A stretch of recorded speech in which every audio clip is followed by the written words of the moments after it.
નવરાત્રીમાં ખેલૈયાઓ માટે સૌથી મોટા સમાચાર સામે આવ્યા છે। ખેલૈયાઓના રંગમાં વરસાદ ભંગ પાડશે। વરસાદ અંગે અંબાલાલની મોટી આગાહી સામે આવી છે। નવરાત્રીમાં ખેલૈયાઓ માટે વરસાદ વિલન બનશે। બંગાળની ખાડીમાં મજબૂત સિસ્ટમ સક્રિય થશે તો વીજળીના કડાકા ભડાકા સાથે વરસાદ ખાબકશે। 24 સપ્ટેમ્બરે બનશે વરસાદી સિસ્ટમ તેવું અંબાલાલ દ્વારા કહેવામાં આવ્યું છે। તો સપ્ટેમ્બરના અંત અને ઓક્ટોબરની શરૂઆતમાં પણ વરસાદ વરસશે।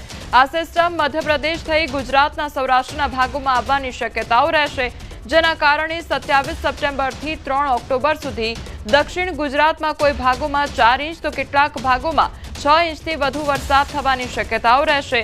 દક્ષિણ સૌરાષ્ટ્રના ભાગોમાં પણ ભારે વરસાદની શક્યતાઓ રહેશે। મધ્ય સૌરાષ્ટ્રના ઉત્તર સૌરાષ્ટ્રના ભાગોમાં પણ ભારે વરસાદની શક્યતાઓ રહેશે તો વરસાદ ગાજવીજ સાથે થવાની પણ શક્યતા છે।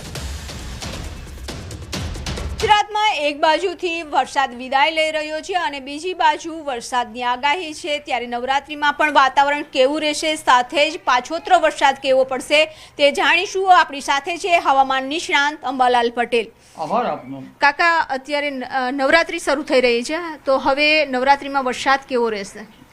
નવરાત્રિમાં વરસાદ અંગે જોવા જઈએ તો નવરાત્રિમાં વરસાદ ખેલૈયાઓ માટે વિલન બનવાની શક્યતા રહેશે। ગાજવીજ સાથે વરસાદ થવાની શક્યતા રહેશે।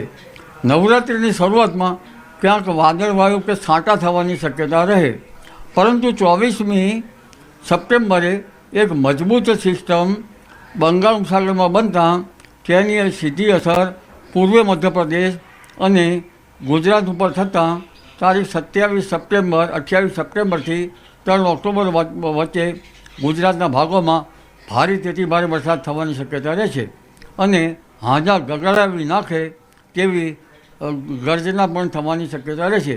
એટલે જનધને લગભગ વીજ પ્રપાતથી કાળજી રાખવી ઇષ્ટ રહે।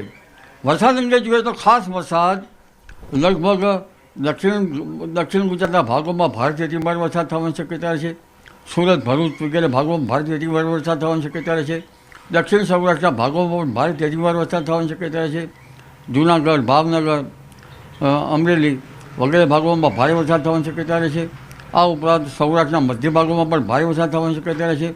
ઉત્તર સૌરાષ્ટ્રના કેટલાક ભાગોમાં પણ ભારે વરસાદ થવાની શક્યતા રહેશે।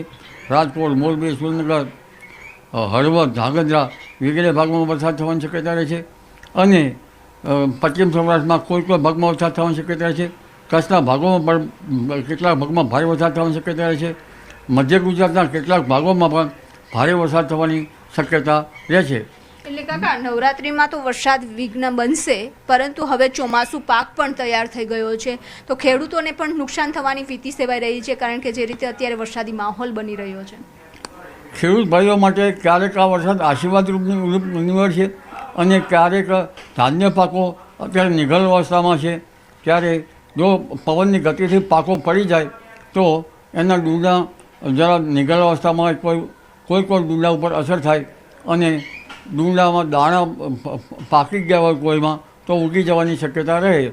મકાઈ છે, બાજરી છે, એ બાબતમાં કઠોળ ઉપર પણ ભારે અસર થવાની શક્યતા આ વરસાદથી રહે અને આ વરસાદ જે છે તે પછી પાછી બીજી સિસ્ટમમાં ઉપરાપરી વરસાદ આવવાના છે, પણ આ વરસાદનો રાઉન્ડ જે છે એ લગભગ કોઈ ભાગમાં 4 ઇંચ વરસાદ તો કોઈ ભાગમાં 6 ઇંચ કે તેથી વધુ વરસાદ ખાબકી શકે તેવી શક્યતા રહે।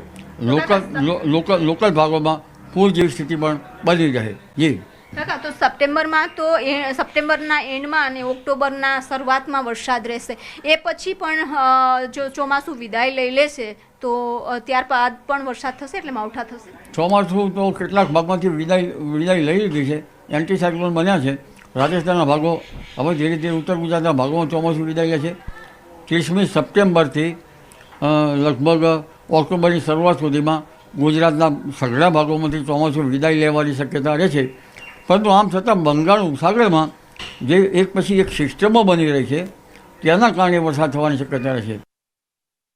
ભાવનગર શહેરની જીવાદોરી